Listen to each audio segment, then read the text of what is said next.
আমাকে কেউ যদি চ্যালেঞ্জ করে তুমি এটা পারবে না, ব্যাস। ইন্ডিয়ান আর্ট অ্যান্ড কালচারকে ওরা ভীষণ ভ্যালু দেয় এবং এটার প্রচন্ড রেসপেক্ট করে, যেটা আমাদের দেশে আমরা করি না। নাচ করে আর্ন করা যায়? First question. অপরচুনিটিস আছে, রেসপেক্ট নেই। এইখানে ফার্স্ট টাইম আমার চোখ দিয়ে জল বেরিয়েছে দেখে আমার মেয়েরাও, স্টুডেন্টরাও সব কেঁদে ফেলেছে। And they gave me a huge hug. আমার একটি সন্তান না, আমার সবকটা ছাত্রী আমার সন্তান। মানে এখন বলতে সত্যিই খারাপ লাগছে, সবাই গুরু। What we want actually respect. The only one word, respect. It matters a lot for us. আজকালকার ছেলেমেয়েরা খুব স্বার্থপর এবং ভেরি সেলফিশ।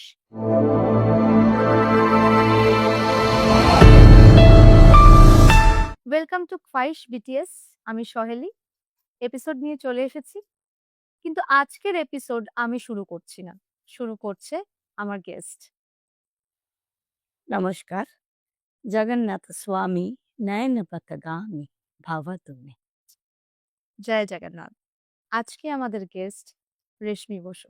ধন্যবাদ দিদি আমার এখানে আসার জন্য। কেমন আছো? ভীষণ ভালো আছি। একটু গলাটা আজকে হয়তো প্রবলেম হবে, কিন্তু ঠান্ডা লেগে আছে যেহেতু। Otherwise I am good. আজকে আমাদের আড্ডার শুরুর ধাপ, স্টার্টিং পয়েন্টে আমরা চলে যাচ্ছি।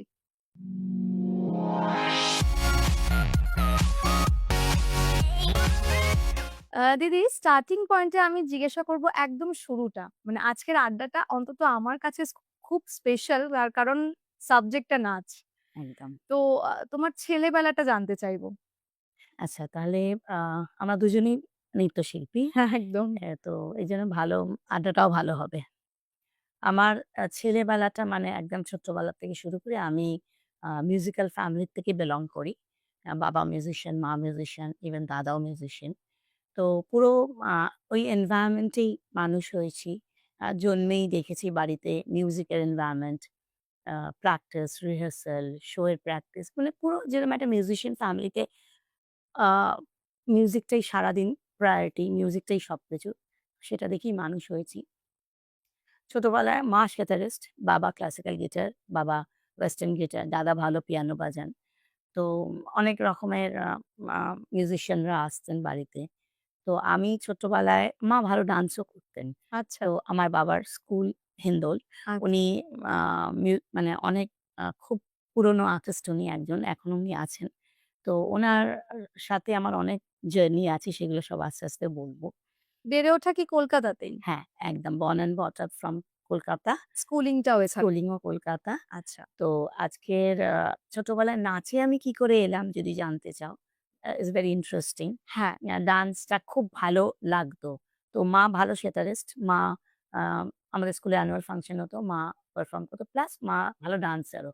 মা ডান্সও করতো। সেইটা আমাকে খুব ইন্সপায়ার্ড করেছিল। আচ্ছা, মানে মাকে দেখেই কি নাচের হ্যাঁ, আশা হ্যাঁ, একদম জন্মের পর থেকে মাকে ডান্স করতে দেখেছি। ফার্স্ট মাই।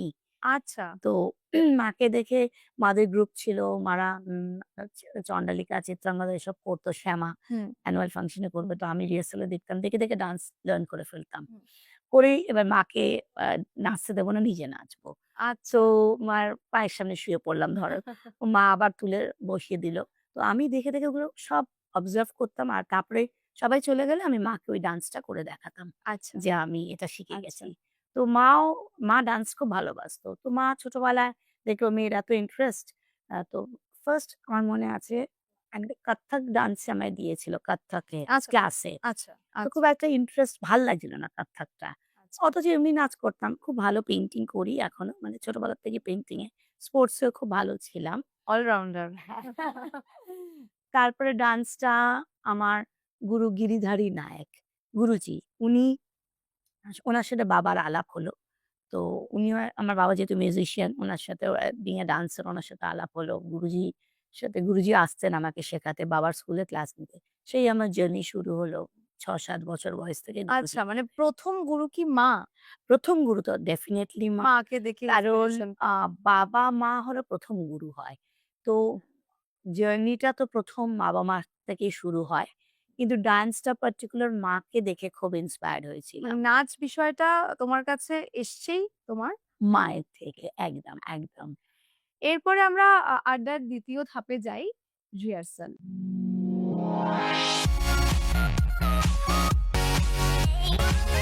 তোমার গুরুর নাম তো শুনলাম দিদি।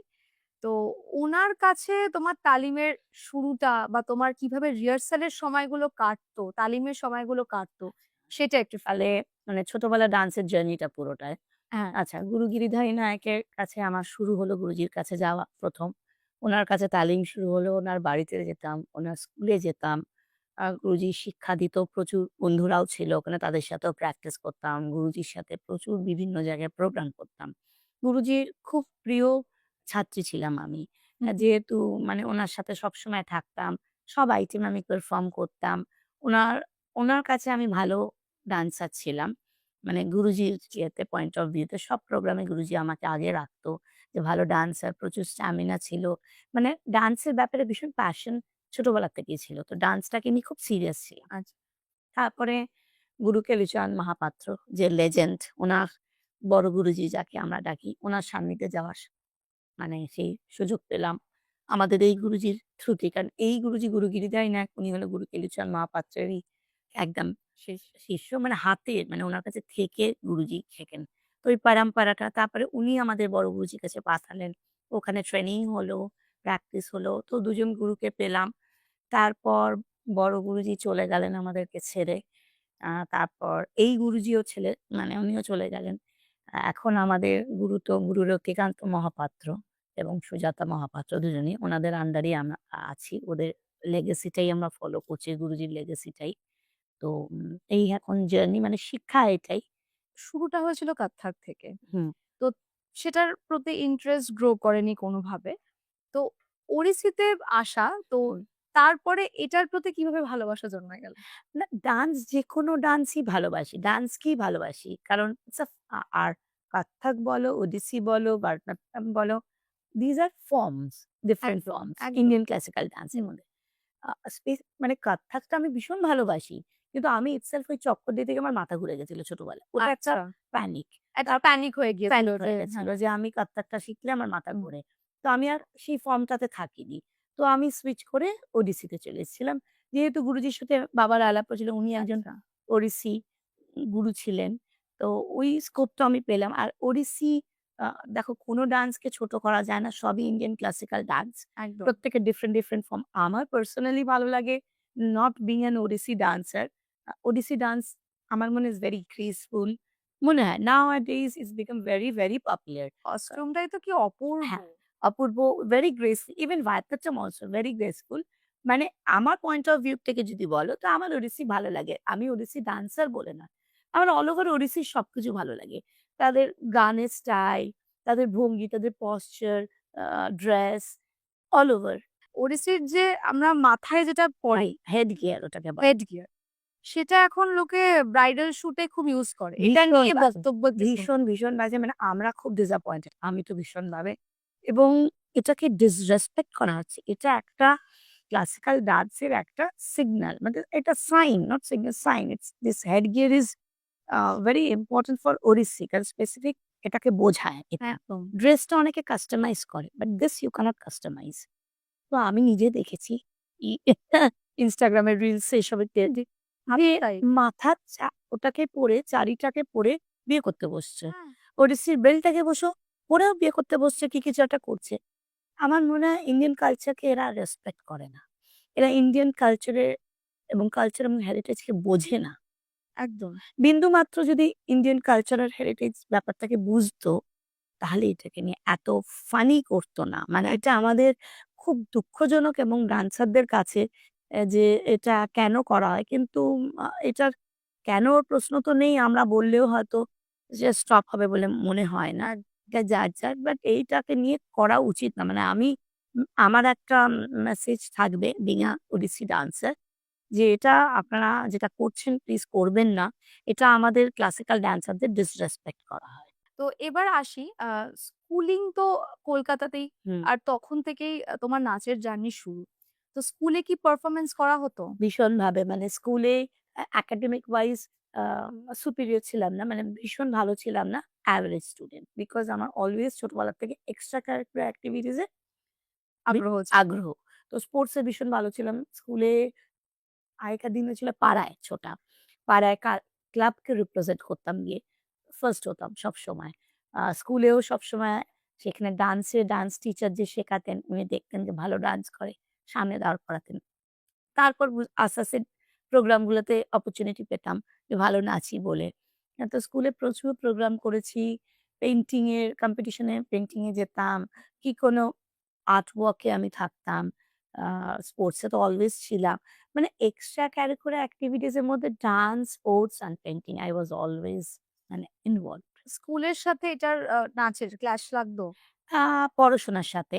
হুম। দেখো যখন একটু পড়াশোনার থেকে ঝোঁকটা কমে গিয়ে ডান্স, মা বলত যে, "পড়াশোনাটাকেও করতে হবে তোমাকে। কারণ academic wise study is very important." মানে তোমাকে আমি বলতে চাইছি তুমি যাই থাকো basic education is very, very important. দিদি আমি যতদূর জানি যে তুমি ভীষণ চ্যালেঞ্জ নিতে পছন্দ করো। সেটা নিজের জীবনের ক্ষেত্রেই আমি বলছি। তো এই নাচটাকে যে প্রফেশনালি তুমি এখনো চালিয়ে যাচ্ছ বা প্রফেশন হিসেবে তুমি নিলে, তো এটা কি কিছুটা চ্যালেঞ্জ থেকেই নাকি একদম বিষয়টা অন্য ছিল? Very tough question.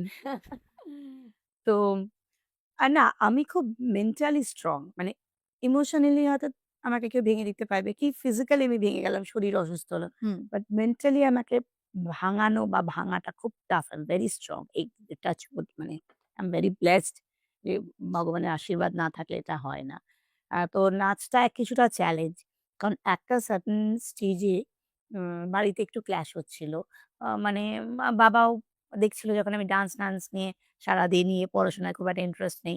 তো একটুখানি অবজেকশন শুরু করল। তো খুব জেদ হয়ে গেছিল যে বাবা অনেক জায়গায় হয়তো আমাকে আ একটু নেগেটিভও বলেছিল। তো রেগে গিয়েই বলে বাবা-মারা যেটা বলে যে, "এটা পারবে না, এটা করতে হবে না, ইটস নট সো ইজি যেটা মনে হচ্ছে অতটা স্মুথ নয় লাইনটা।" তো ওটা আমার খুব ইনসাল্ট লেগেছিল যে আমি করবই। আর আরেকটা জিনিস ছোটবেলার থেকেই না খুব যেকোনো জিনিসকে খুব চ্যালেঞ্জিং ভাবে নেওয়াটা একটা আমার কাছে ভীষণভাবে এটাকে কি বলবো? মানে এটা আমার বাই বার্থ নেচার বলতে পারো। মানে আমি I'll do it. কেউ যদি আমাকে কিছু না বলে এটা করো না। সেটা যদি ভালো হয় ডেফিনিটলি খারাপ জিনিস আমি করব না। ভালো হলে আমাকে কেউ যদি চ্যালেঞ্জ করে তুমি এটা পারবে না, ব্যাস সেটার প্রতি আরো জেদ যে জন্মেছে। ওটা করবোই, ওটা করে দেখাতেই হবে। তো ওই ডান্সটা ওইভাবে যে একটা প্রফেশনালি যে আমি আ মানে স্কুলিং শেষ হলো, কলেজ স্টার্ট হলো। এবার আমি প্রফেশনালি জার্নিতে ঢুকবো।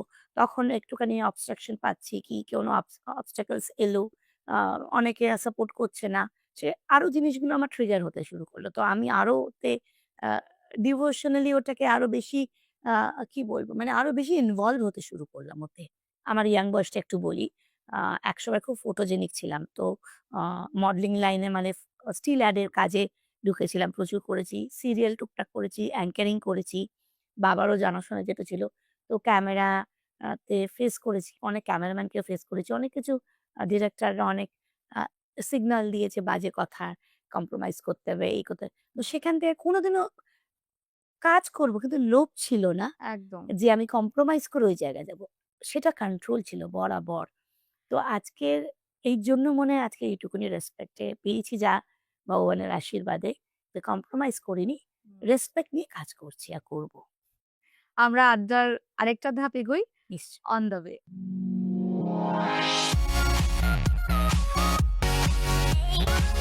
তোমাকে জিজ্ঞাসা করি যে প্রফেশনালি শুরুটা কবে? নাচটা? খুব অল্প বয়সে মানে I remember I was 19 আ আমার একদিন একটা ছোট্ট স্টোরি মনে পড়ল বলি। আ পকেট মানি নিয়ে। তো পকেট মানি তখনকার দিনে তো মানে বাবা-মার কাছে চাইতাম আমরা। মা একটু দিত, মা তো রোজগারি করত। তো বাবার কাছে একদিন পকেট মানি কথা মনে হয় চেয়েছিলাম। তো বাবার এই কথাটা আজকে তখন খুব রাগ হয়েছিল। আ যে কথাটা বাবা এরকম বলল খুব ইনসাল্ট লেগেছিল এবং সেই কথাটা আজকের আমার জন্য ব্লেসড। উনার তখনই ব্লেসড হয়ে গেছিল কথাটা কিন্তু আজ হুম, রিয়ালাইজ হুম, হুম। করি। উম তো বলেছিল যে আমি পকেট মানির কথা বলেছিলাম না। বাবা বলেছিল বাবর আ তার রাজত্ব ১৪ বছর বয়সে চালাতে পারে। তুমি তোমার পকেট মানিটা এরেঞ্জ করতে পারছ না? বাবা! সো এই কথাটা আজও আমার মনে থাকে এবং আমি উনাকে ভীষণ রেসপেক্ট করি। উনি আমার মানে আমার ফিলোসোফার যদি কেউ থাকে আমার বাবা। আমি পুরো আমার বাবার মতন। Looks wise, nature wise, everything মানে উনি আমার আদর্শ। আজ আমি এতটা জায়গায় এসছি, যতটুকুনি আসতে পেরেছি মানে গুরুজিরা প্রত্যেকটা গুরুর আশীর্বাদ এবং মা-বাবার আশীর্বাদ, বড়দের আশীর্বাদে এটুকুনি যতটুকুনি করেছি, সবার আশীর্বাদেই করেছি এবং উনাদের সাপোর্ট না থাকলে হয়তো এগোতে পারতাম না। তুমি তো শুধু দেশে না বিদেশেও প্রচুর শো করেছো। তো আমি একটু জানতে চাইবো যে এক্সপেরিয়েন্সটা মানে পার্থক্যটাও জানতে চাইবো প্লাস এক্সপেরিয়েন্সটাও। যে এখানে আর বিদেশের যে হুম, শো এর ফরম্যাট বা যাবতীয় যা জিনিস রাইট। সেটার সাথে ডিফারেনশিয়েট তুমি কিভাবে করেছো বা সেটা যদি একটু শেয়ার করো? আম ইন্ডিয়ান ক্লাসিক্যাল ডান্সের ভ্যালু আ বিদেশে ভীষণভাবে মানে আমি যাই abroad এ প্রোগ্রাম করতে লাস্ট টু লাস্ট ইয়ার আমি ইউরোপে ছিলাম অলমোস্ট ২ মাস। অস্ট্রিয়া, সুইজারল্যান্ড, জার্মানি আবার যাচ্ছি। তার মানে দুবাই, শ্রীলঙ্কা এগুলো তো হতে থাকে, করতেই থাকছি। আম সিঙ্গাপুর এগুলো অনেক এশিয়ান কান্ট্রিজ তো প্রচুর করেছি, ইউরোপিয়ান কান্ট্রিজ ও প্রচুর গেছি, আবার যাবো। কিন্তু এশিয়ান কান্ট্রিজ এ এইটা দেখিনি যেটা ইউরোপিয়ান কান্ট্রিজ এ দেখেছি। আ ওরা ভীষণভাবে ইন্ডিয়ান ক্লাসিক্যাল ডান্সকে রেসপেক্ট করে। Not only Indian classical dance, Indian music, hmm. Indian গান সবকিছুই মানে আমাদের দেশে আর্ট এটার কালচারটাকে হ্যাঁ, ইন্ডিয়ান আর্ট অ্যান্ড কালচারকে ওরা ভীষণ ভ্যালু দেয় হুম। এবং এটার প্রচন্ড রেসপেক্ট করে যেটা আমাদের দেশে আমরা করি না। করি না। আমাদের দেশে ইন্ডিয়ান ক্লাসিক্যাল ডান্স কি, গান কি যেটাই বলো সেটা প্রফেশনালি নিবে লোকে ভাবতেই পারে না। না। ডান্স করে dance is a main bread and butter your. Absolutely হতেই পারে না। চাকরি করো না, কিভাবে রোজগার করছো? কিভাবে তুমি আর্ন করছো? মানে নাচ করে আর্ন করা যায়? First question. নাচটা তো করছিস তাহলে মেইনলি কিভাবে ইনকাম মেইনটা করিস? কি? হ্যাঁ, মানে ডান্সটা যে তোমার মেইন প্রফেশন এটা করে তোমার ব্রেড অ্যান্ড বাটার হতে পারে। এটাই যে তোমার সবকিছু আমাদের দেশে কখনো এটা ভাবতে পারে না। মানে আমাদের দেশে পড়াশোনা ছাড়া আর কোনো ভ্যালু নেই। মানে ডক্টর, ইঞ্জিনিয়ার কি আদার এনি হুম, আ হুম, হুম। ইয়েতে হবে। Academic wise is very important. হুম, হুম। বিদেশে একদম না। এইজন্য বিদেশের মিউজিশিয়ানদের ভীষণ রেসপেক্ট। তারা প্রচুর রেসপেক্ট পান এবং সেটার ভ্যালু দেন। তারা একটা আর্টিস্টের বিদেশে ভীষণ দাম যেটা আমাদের দেশে নেই। তারা আর্ট অ্যান্ড কালচারকে তারা জানে পড়াশোনার থেকে এটা কিছু কম নয়। এটা অনেক টাফ আরো। একদম, মানে আমি কোনো কাউকে ছোট করছি না একাডেমিক ওয়াইজ। কিন্তু আমাদের আর্ট অ্যান্ড কালচারকেও আমি ছোট হতে দিচ্ছি না। মানে না, ইট ইস রিয়ালি টাফ। একদম, মানে সহজে খুব একটা হয় না। মানে আমার হাসব্যান্ড একজন mechanical engineer MBA. He works in a very good company, US based company. উনি আমাকে ভীষণ রেসপেক্ট করেন। উনি বলেন যে, "আমার মতন ইঞ্জিনিয়ার প্রচুর তুমি পাবে। কিন্তু তোমার মতন ডান্সার হয়তো খুঁজলে কটা বেরোবে।"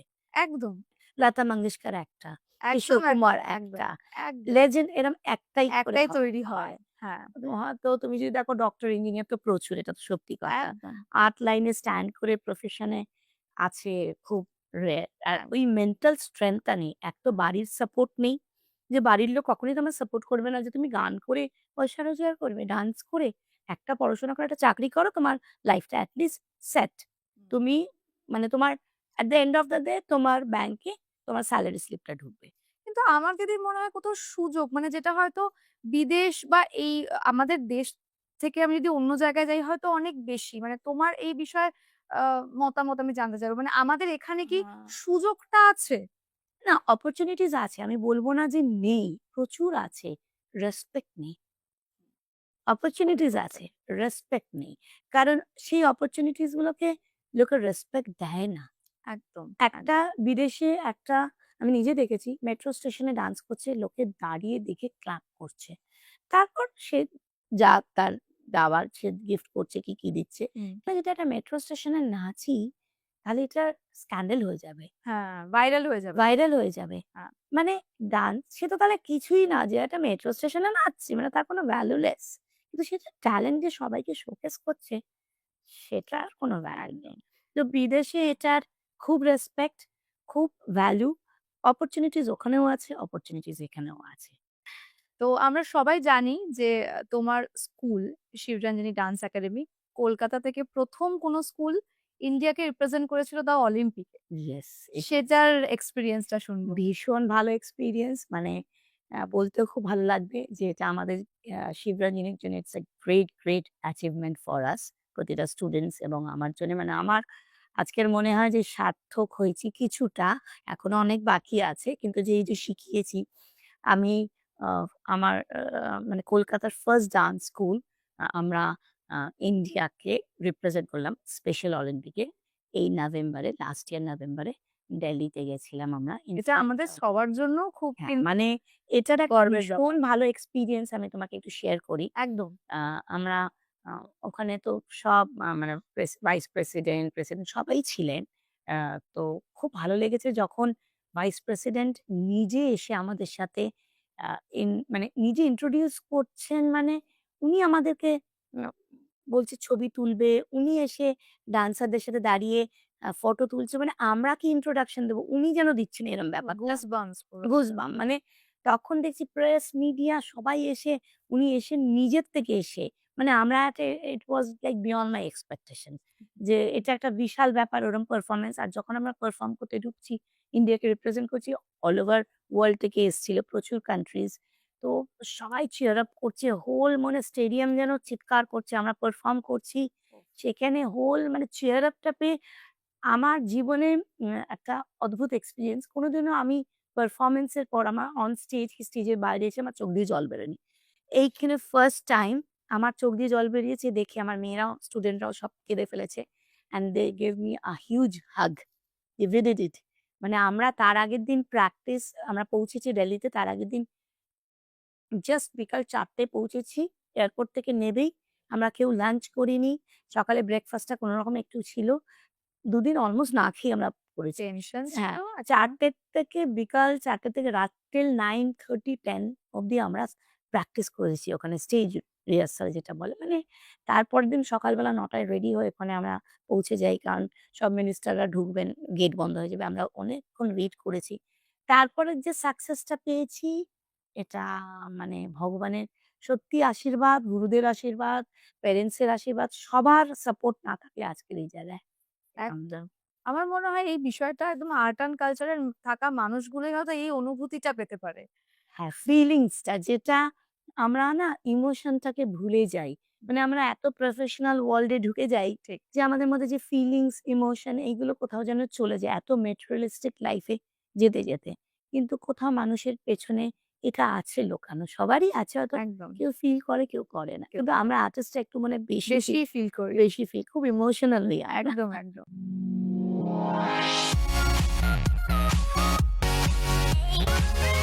আমরা অন দ্য ওয়ে থেকে এবার আমাদের পরের সেগমেন্ট গ্রিন রুমে যাচ্ছি। স্টেজের একদম কাছাকাছি আমরা চলে এসেছি।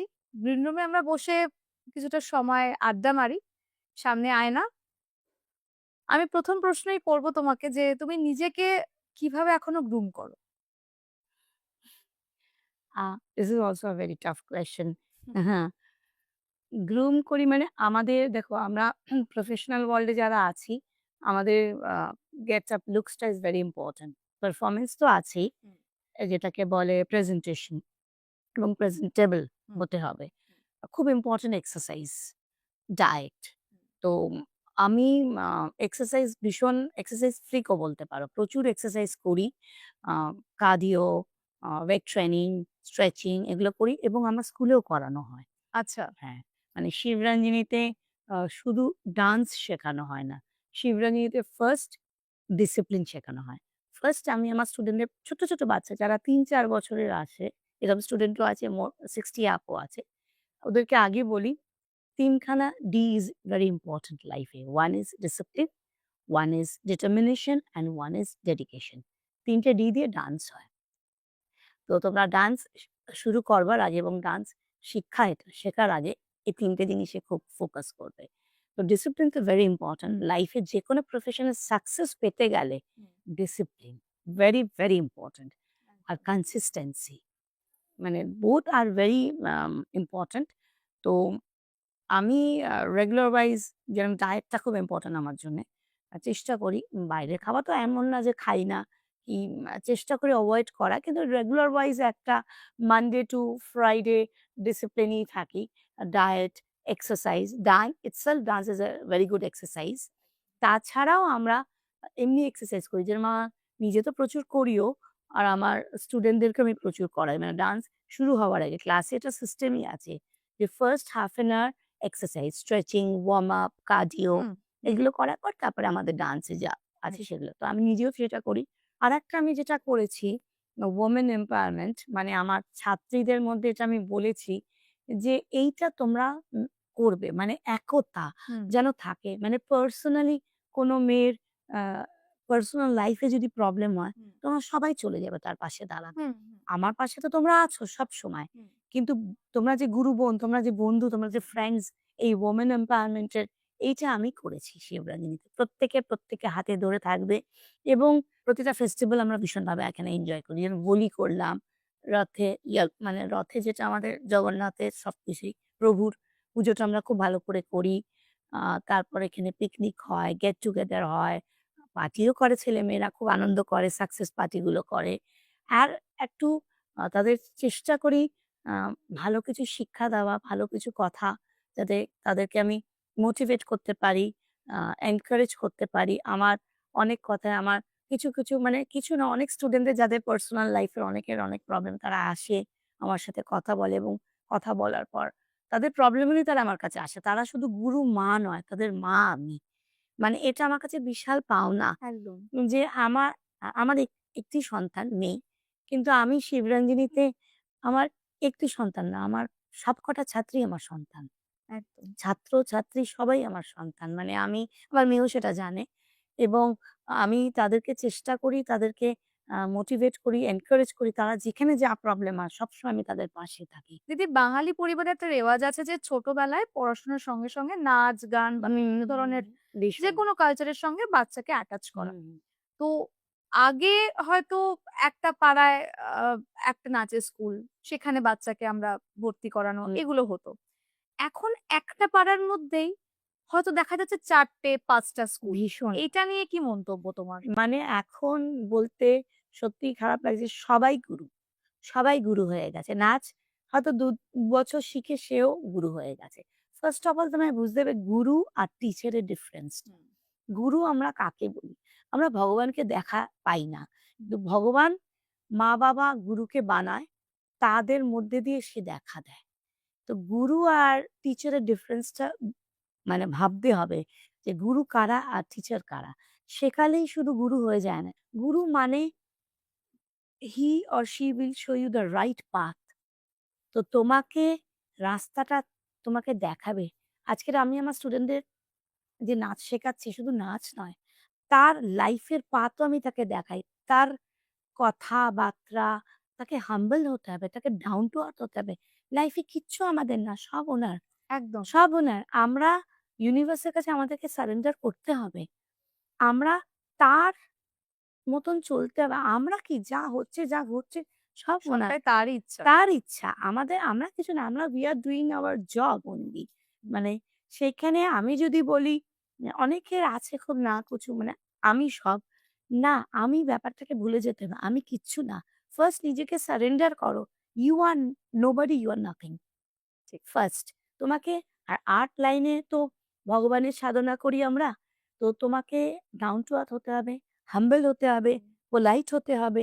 তুমি অ্যা মানুষটা ভালো হতে হবে। ফার্স্ট তো মানুষ ভালো হতে হুম। হবে। মানে আর্ট অ্যান্ড কালচার এখান থেকে হয়। এখানটা পরিষ্কার রাখতে হবে। একদম। And face is the index of mind কথা আছে। ক্লাসিক্যাল ডান্সাররা নাকুচু হয়। এটা প্রচুর শুনেছি, অনেক সময় শুনেছি। তো এটা নিয়ে তোমার সাথে একটু ডিসকাশন করতে চাইবো যে আ বেশিরভাগ লোকরা বলে যে ক্লাসিক্যাল ডান্সার তাহলে তো এই জায়গায় পারফর্ম করবে না। তাহলে তোমাদের জন্য একটা আলাদা একটা স্টেজ, আলাদা একটা মঞ্চ, একটা এরকম জিনিস লাগবে যেটা খুব ভাইব্রেন্ট, খুব এলাহি ব্যাপার। আ সেটা নিয়ে যদি একটু কিছু বলো। Not really from my side আমি বলব নয়। না কুছু নয়। What we want actually respect. The only one word, respect. It matters a lot for us. So না কুছু হয়তো লোকে ওটাকে ভাবে না কুছু। হ্যাঁ, মানে আমরা যেহেতু সাধনা করি ভীষণভাবে, ভগবানের সান্নিধ্যে থেকে তার মানে আমরা বলি যে we are really direct connect করি আমরা ভগবানের সাথে। ভগবানের যেহেতু সাথে। আমরা যখন রেয়াজ করি কি যখন সাধনা করি, প্র্যাকটিস করি আমরা সব ভুলে যাই পৃথিবীর। পুরো ডেডিকেটেড তো ভগবানের সাথে আমরা খুব হায়ার সোল এর সাথে কানেক্ট করতে কানেক্ট করতে পারি। পারি। খুব ইজি ওয়েতে। খুব ইজি ওয়েতে যখন সাধনায় থাকি ২ ঘন্টা, ৪ ঘন্টা, ৫ হুম। ঘন্টা সব ভুলে যাই পৃথিবীর কি টাইম হচ্ছে। কিভাবে চলে যায় সেটা মানুষ না, বুঝতেই পারে না। জানি না। এই যে প্র্যাকটিস এ থাকি। তো সেটার যে সেটার রেজাল্ট টা সেটাকে লোকে হয়তো আমাদেরকে অন্যরকম ভাবে ভাবে। হ্যাঁ, এখন আমরা একটু স্পেসিফিক কিছু জিনিস আমরা একটু ম্যাটার করে আমাদের কাছে। যেখানে সেখানে বললে হয়তো আমাদের একটুখানি রেসপেক্ট এ লাগে। হ্যাঁ, আর কিছুই না যে একটা ক্লাসিক্যাল ডান্সার দেখো কোনো নৃত্যকেই আমি ছোট করব না। না। সবই সাধনা। সে যাই ফর্মস আর ডিফারেন্ট। যেকোনো art and culture say painting করো, ডান্স করো, ইন্সট্রুমেন্ট বাজাও সবকটার রেসপেক্ট আছে। কিন্তু আমরা আমরা খুব যেটা বলে আমরা খুব সম্মানের ভোকা। আমরা ভীষণ ভালোবাসি হ্যাঁ। সম্মান পেতে, আদর পেতে। তো সেটার চাহিদাটা আমাদের। আর কিছুই না। না কুছ নয়। অ্যা এটা একটা হয়তো মিসকনসেপ্ট লোকের হ্যাঁ। যে কিন্তু আমরা একটু আব মানে ভালোবাসার বুকা, একটু রেসপেক্ট চাই। হুম, হুম। যেন আমরা একটু যে কেউ যে স্টেজ পুরো দেখে আমাদের পারফরম্যান্সটা সেটা যতটা আমাদেরকে বেশি হ্যাঁ, আনন্দ দেয়, হ্যাঁ, আমার মনে হয় প্ল্যাটফর্ম যেটা হ্যাঁ, আমরা বলি একটা আর্টিস্টের জন্য প্ল্যাটফর্মটা খুব খুব ইম্পোর্টেন্ট। ইম্পোর্টেন্ট। স্টেজ মানে লোকে যে আমাদের অ্যাপ্রিশিয়েট করবে, প্রেজ করবে ওইটা যে পাওয়া এটা একটা বিশাল মানে আমার সাধনার প্র্যাকটিসের পর তারপর যে লোকে আমাকে প্রেজ করবে যে হাততালি ওইটা খুব ম্যাটার করে। খুব ম্যাটার করে।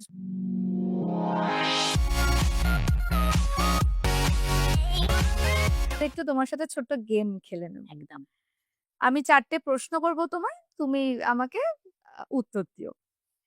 ১ম প্রশ্ন, আহ তোমাকে এই মুহূর্তে যদি হাতে একটা বুম দিয়ে দেওয়া হয় আর বলা হয় তুমি রিপোর্টার, তুমি কাকে প্রশ্ন করতে চাও এবং সেই প্রশ্নটা কি হবে? আমি তো ডান্সের ফিল্ডে তো আমার নলেজটা ডান্সেই। তো একদম। আমি একটা আ ডান্সারকেই প্রশ্ন করতে চাই। তো যদি আমি প্রশ্ন করতে চাই কোনো ডান্সারকে, আ তার স্পেসিফিক কারো নাম আমি নিচ্ছি না। আমি হয়তো কোনো ডান্সারকেই প্রশ্ন করলাম।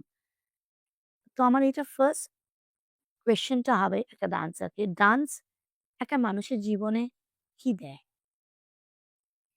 একটা ডান্স আমি কেন শিখবো? একদম।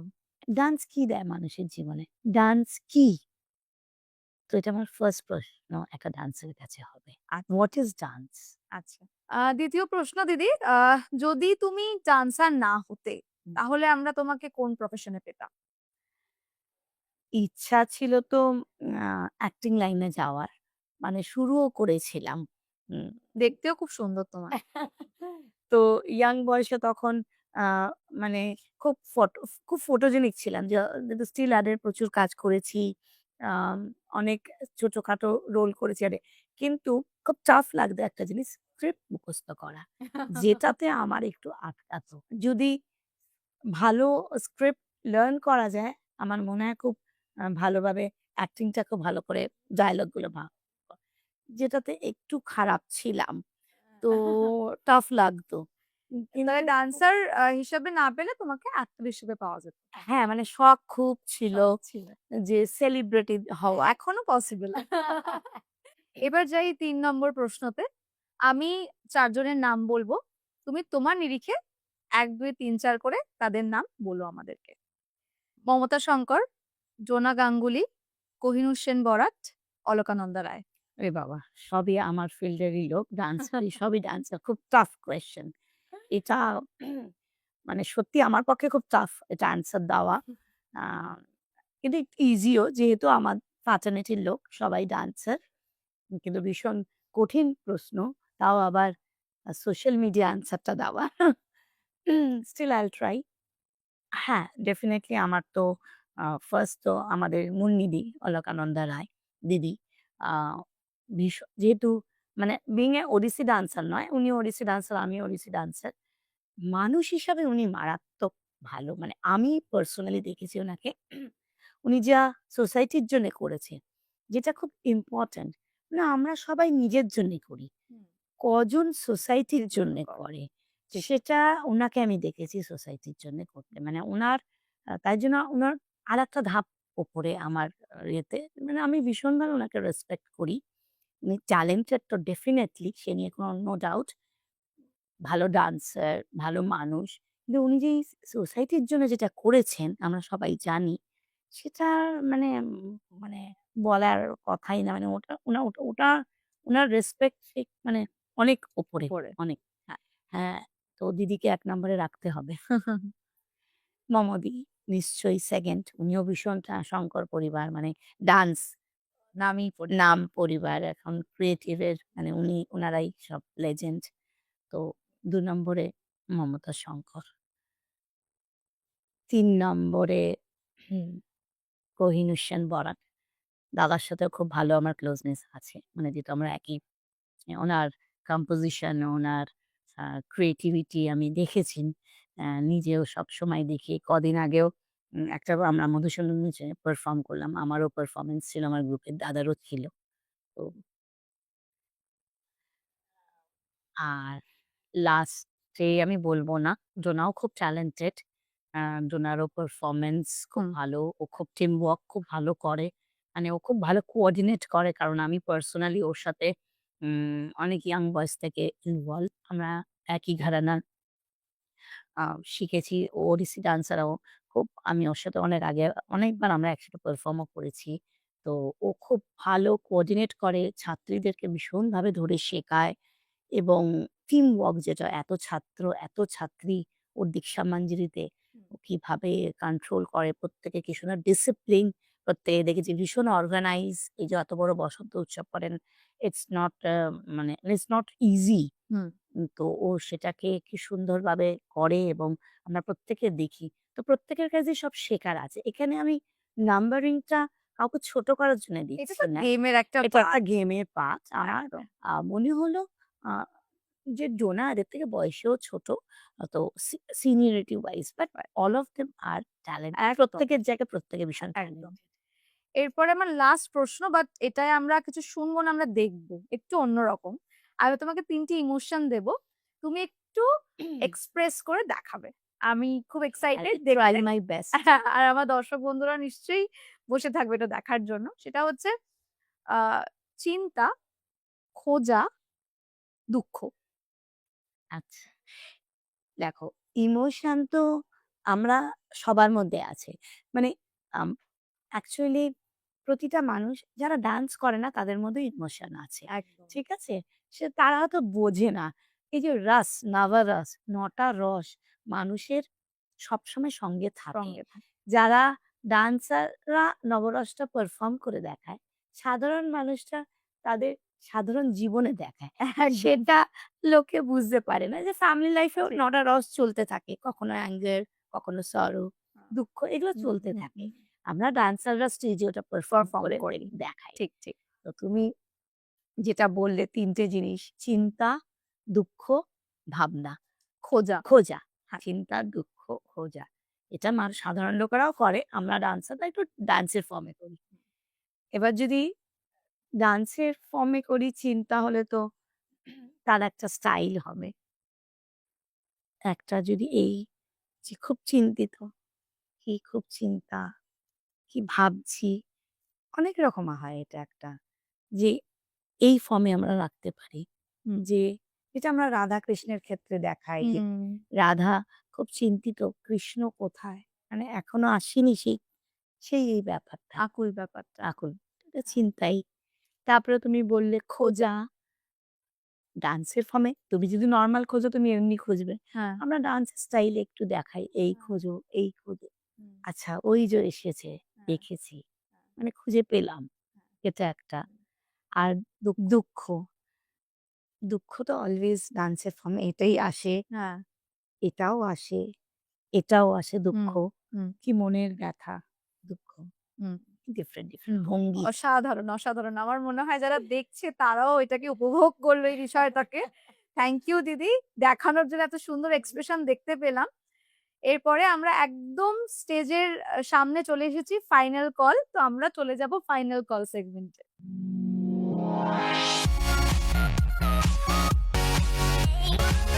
দিদি যেটা জানতে চাইবো তোমার থেকে, উম এখন যে নাচ আমরা শিখছি বা যেই ধারায় আমরা চলছি, প্রত্যেকটা স্কুলেরই আমার মনে হয় একটা WhatsApp গ্রুপ আছে। তো WhatsApp গ্রুপে রিহার্সাল এর টাইমিং লিখছো। সেখানে হয়তো বেশিরভাগ লোক লিখে দিচ্ছে বা কেউ লিখছে বা কেউ লিখছে না যে, "আমি যেতে পারবো" বা "আমি যেতে পারবো না।" এই যে একটা করে স্টেটমেন্ট, তারপরে নেট অফ আর তাকে খুঁজে পাওয়া যাচ্ছে না। রাইট। এটা ভেরি ইম্পোর্টেন্ট কোয়েশ্চেন। তুমি খুব ভালো কোয়েশ্চেন করেছো। এটা নিয়ে আমরা regular everyday we are facing. মানে আমি তো ফেস করি এটা সত্যি। হ্যাঁ, WhatsApp গ্রুপ অনেকগুলো আমাদের আছে যেরকম আমার যেরকম অনেকগুলো যেহেতু ব্রাঞ্চ তার প্রত্যেকটা দিয়ে আলাদা। প্রতিটা গ্রুপ আলাদা এবং শিবরাজনী স্যাটারডেজ এর শিবরাজনী সানডে করে অনেক হুম। আছে। তো সবথেকে খারাপ লাগে আ যেটা আজকালকার ছেলেমেয়েদের মধ্যে দেখি না কমিটমেন্ট একেবারে নেই। মানে তাদের কমিটমেন্ট নেই, তাদের গুরুর প্রতি রেসপেক্ট ঠিক করে নেই। মানে আজকের আমার ধরো একটা প্রোগ্রাম আছে। কিছু স্টুডেন্ট ১ম এ খুব এক্সাইটেড করব। করবে, ঠিক আছে এসো। তারপর রিহার্সাল শুরু হলো। রিহার্সাল আসছে। কিছুদিন বাদে রিহার্সালে ডান্সও তুলল। তারপর তার আর পাত্তা নেই। সে জানায়ও না পর্যন্ত যে প্রোগ্রাম করবে না গুরুকে। সেটুকুনিও তার মধ্যে বেসিক এটিকেটস ম্যানার্স নেই। যে যার কাছ দিয়ে তুমি নাচটা শিখেছো, যার জন্য তোমার পাটা পড়ছে আজকে স্টেজে, যার জন্য তুমি এত স্টেজ করেছো, তাকে তুমি জানানোর প্রয়োজন মনে করো না যে একটা ইম্পোর্টেন্ট প্রোগ্রাম? কিন্তু আমি করব না। তারপর গুরু কল করে যে, "কেন আসছিস না রে বাবা?" তখন আমার এই প্রবলেম, ওই প্রবলেম, আমার ব্লা, ব্লা পার্সোনাল প্রবলেম এ কিন্তু প্রবলেম তো তোমার কার নেই আমাদের লাইফে? সবার obstacles তো আছে। থাকবে। কিন্তু তুমি এই আর্ট অ্যান্ড কালচার কে যখন এসছো এইভাবে মেন্টালিটি এই মেন্টালিটি নিয়ে তো এসছো যে এটাকে আমি রাখবো আমার জীবনে। এটা আমার passion. Maybe it's not your profession but it is your passion. তুমি চাকরি করো, তোমাকে এটাকে মোটিভেট করে এই জিনিসটা করলে। রেগুলার ডান্স ক্লাসে আসছো, ডিসিপ্লিন, ডেডিকেশন, এই যে একসাথে রিহার্সাল করছি, সবাই মিলে একটা ইউনিটি, একটা গ্যাদারিং, একটা সবাই মিলে ডান্সটা যেরকম অক্সিজেন একটা মানুষ আমার জীবনে তো ভীষণভাবে মানে ওটা ছাড়া আমি ভাবতেই পারি না। মানে this is not only my profession, this is my passion also. Profession তো অনেক পরে এসছে জীবনে। অর্থ দিয়ে তো সবকিছু হয় না। শিবরঞ্জনীতে এজন্য ১ম এই আমি বলি যে বিজনেস হয় না। শিবরঞ্জনীতে আর্ট অ্যান্ড কালচার এখানে শিক্ষা কেন্দ্র, গুরুকুল যেখানে একদম। শিক্ষা হয়। এখানে এখানে অর্থ তো নিশ্চয়ই important. Money is next two god আমরা হুম। বলি। মানি তো ইম্পোর্টেন্ট। কিন্তু অনেক স্কুলে আমি দেখেছি প্রতিটা স্টুডেন্টদের থেকে প্রতিটা শো থেকে টাকা নিতে হবে। মানে তোমাকে স্টেজ দিচ্ছি, তুমি আমায় টাকা দেবে। ডোনেশন। Donation continuously. শিবরঞ্জনীতে এটা হবে না। শিবরঞ্জনীতে আমি বিনা স্বার্থে ওদেরকে স্টেজ দিতে চাই। এই যে আমার যে লাইফের অ্যাচিভমেন্ট গুলো আমি করেছি, পেয়েছি এবং আমার স্টুডেন্টদের সাথেই পেয়েছি। আজকের আমি রাজভবনে পারফর্ম করতে পেরেছি। আমি আজকে ইন্ডিয়ান মিউজিয়ামে পারফর্ম করেছি। আমি অনেক জায়গায় কোনারক ফেস্টিভাল, বিচ ফেস্টিভাল, আজকের অলিম্পিকে গেছি। আমি একটা স্টুডেন্টদের থেকে একটা অর্থ নিইনি। নট আ সিঙ্গল চেষ্টা করেছি পুরো স্পন্সার্ড করানোর পুরো প্রোগ্রাম। তো তারা রিটার্ন এ কি দিচ্ছে আমাকে? কি চাইছি? খালি কমিটমেন্ট।